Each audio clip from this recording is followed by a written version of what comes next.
الحمد لله والصلاة والسلام على رسول الله وعلى آله وأصحابه أجمعين أما بعد فقد قال الله سبحانه وتعالى في محكم التنزيل أعوذ بالله من الشيطان الرجيم بسم الله الرحمن الرحيم لقد كان لكم في رسول الله أسوة حسنة لمن كان يرجو الله واليوم الآخر وذكر الله كثيرا صدق الله العظيم.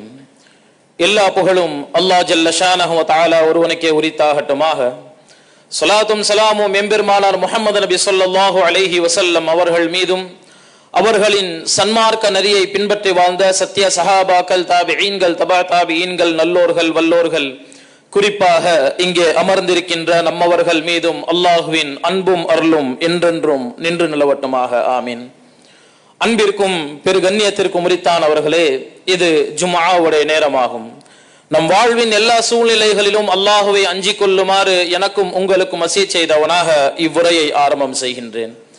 ஜும்ஆ பிரசங்கத்தின் போது தேவையில்லாத செல்போன் பயன்பாட்டையும் அனாவசியமான பேச்சுக்களையும் தவிர்த்து கொள்ளுமாறு உங்கள் அனைவரையும் அன்போடு கேட்டுக்கொண்டதோடு, மனித குலத்தின் எழுச்சிக்கு இன்றியமையாத முன்மாதிரியாக ரசூலுல்லாஹி ஸல்லல்லாஹு அலைஹி வஸல்லம் அவர்கள் என்கிற தலைப்பின் கீழ் இன்றைய பிரசங்கம் அமைகிறது.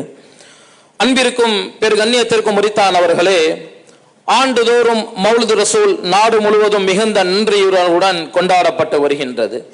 ஆனால் இது போன்ற கொண்டாட்டங்களில் அணிவகுப்பு ஊர்வலங்கள் நடத்துவது அல்லது மௌலிது ஷரீஃப்களை ஓதுவதன் மூலம் மஜ்லிஸ்களை அலங்கரிப்பது அல்லது இத்தினத்தை கொண்டு வருடத்திற்கு ஒரு முறை பொது விடுமுறை பெற்றுக் கொள்வது ஆகியவற்றில் மட்டுமே கவனம் செலுத்தக்கூடாது என்பதை நாம் உணர வேண்டும்.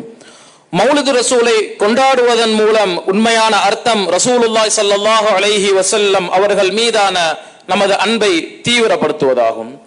நபி ஸல்லல்லாஹு அலைஹி வஸல்லம் அவர்களின் வாழ்க்கை வரலாற்றை பற்றி சிந்திப்பதன் மூலம் ஏற்படும் உண்மையான மாற்றமானது தனி நபரையும் வலுவான சமூக வலைப்பின்னலையும் சார்ந்தது என்பதை நாம் உணர வேண்டும்.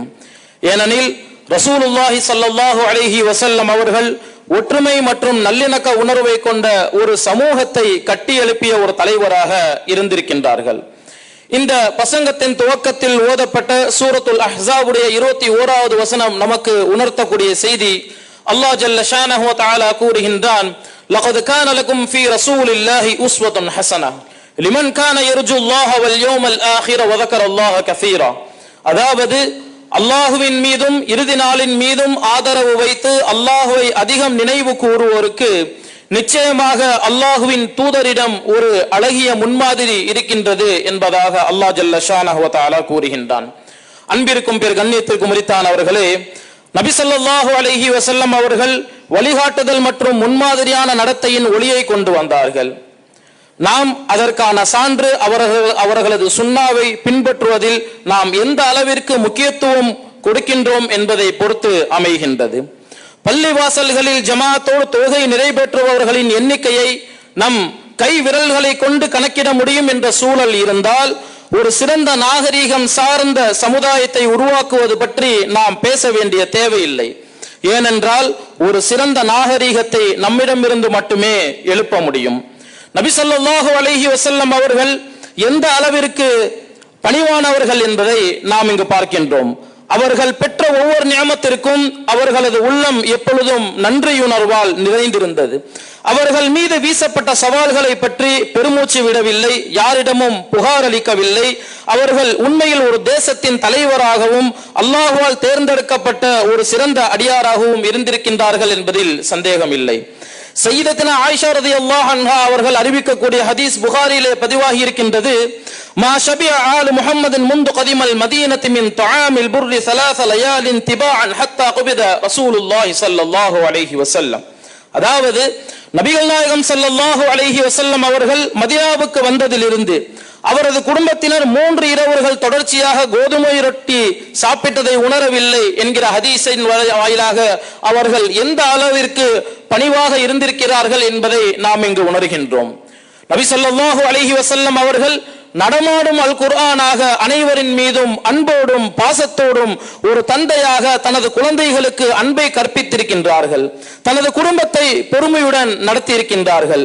பலவீனமானவர்களுக்கு ஒரு பாதுகாவலராக இருந்திருக்கின்றார்கள் என்று நபித்தோழர்கள் கூறுகின்றார்கள். இப்படி சுன்னாவை பின்பற்றும் ஒரு தந்தையால் வழிநடத்தப்படும் குடும்பம் எவ்வளவு மகிழ்ச்சியாக இருப்பதை நாம் சற்று கற்பனை செய்து பார்க்க வேண்டும். ஒரு சிறந்த முதலாளியாக நபிகள் நாயகம் ஸல்லல்லாஹு அலைஹி வஸல்லம் அவர்கள் விளங்கி இருக்கின்றார்கள். அவர்களின் ஊழியர்கள் வாழ்நாள் முழுவதிலும் ஒருபோதும் மிரட்டப்படவில்லை, நியாயமற்ற முறையில் நடத்தப்படவில்லை என்பதற்கான உதாரணம் அனஸ் இப்னு மாலிக் ரலியல்லாஹு அன்ஹு அவர்கள் நபி ஸல்லல்லாஹு அலைஹி வஸல்லம் அவர்களோடு இருந்த 10 வருட காலங்களில் ஒரு முறை கூட நபி ஸல்லல்லாஹு அலைஹி வஸல்லம் அவர்களை திட்டியதில்லை, மறைமுகமாக கூட என்னை குறை கூறவில்லை என்று சாட்சி அளிக்கின்றார்கள். எனவே அன்பிற்கும் பிறகு கண்ணியத்திற்கும் உரித்தானவர்களே, இந்த உம்மத் இப்போது சந்திக்கும் பிரச்சனை என்னவென்றால், நபி ஸல்லல்லாஹு அலைஹி வஸல்லம் அவர்களின் வாழ்விலிருந்து நாம் எவ்வளவு தூரம் ஒதுங்கி இருக்கின்றோம் என்பதுதான். ஊடகங்கள் தெரிவிக்கும்படி விடுதிகளில் மாணவர்கள் காயமடையும் வரை அல்லது கொடுமைப்படுத்தப்படுதலால் இறக்கும் வரை தாக்கப்படுவதை போன்ற துயரமான செய்திகளை நாம் அடிக்கடி கேள்விப்படுகின்றோம்.